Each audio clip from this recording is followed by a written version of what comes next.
Chapter 73 New Strategic Opportunities for Alina, the daughter of Benny Noppert Holgersson. The meeting with the neighbor Frank. A first disclaimer. All persons in this book are fictional. All claims, regardless of subject, are precisely that, claims. Some are rooted in empirical facts, while others are pure imagination. My goal is to strike a balance between vision and reality, between fiction and fact, in such a way that the audience can recognize themselves and build further on the multitude of ideas and discoveries. The book has no ambition to proclaim any overarching objective, but rather questions established truths. In this way, in a Socratic spirit, the rest is left to the audience. After a long day of rehearsals, run-throughs, dress rehearsals, and finally a major concert in the city hall of a medium-sized town in central eastern Norway, Alina set course for home. She was completely exhausted, yet satisfied. The concert had been a great success, and she had been the star of the stage. She had come exceptionally far with her vocal artistry through hard work and a disciplined lifestyle. Over the past year, she had also engaged a well-known repetiteur from the opera in Oslo.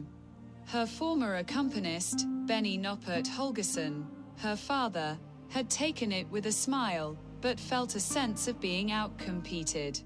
At the same time, he was so proud of his daughter that he welcomed the addition of professional support from the Norwegian opera. Alina had acquired her own apartment not far from her childhood home. There, her father Holgersson now lived alone. His wife had moved out not long after securing a top position in Norway's largest bank. She now lived a life among the financial elite. And rumors circulated regarding romantic affairs, although she always denied that there was any substance to them.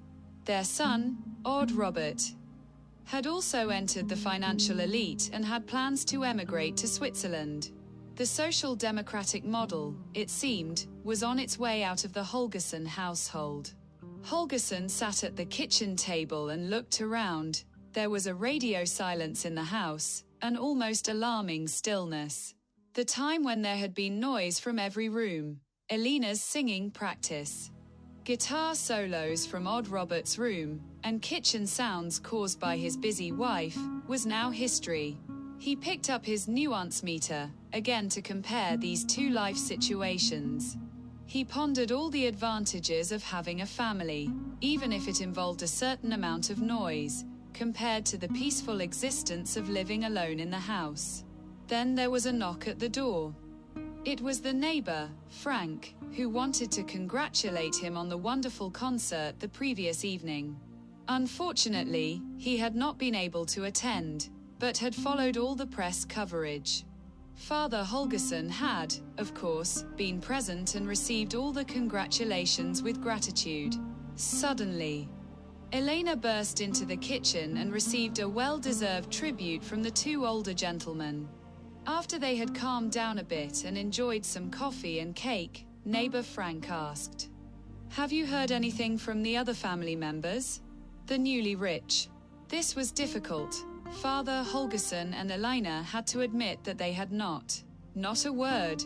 They had experienced this before, but had hoped such behavior was the exception. Normally, one wishes family members the best of luck and offers congratulations after artistic achievements.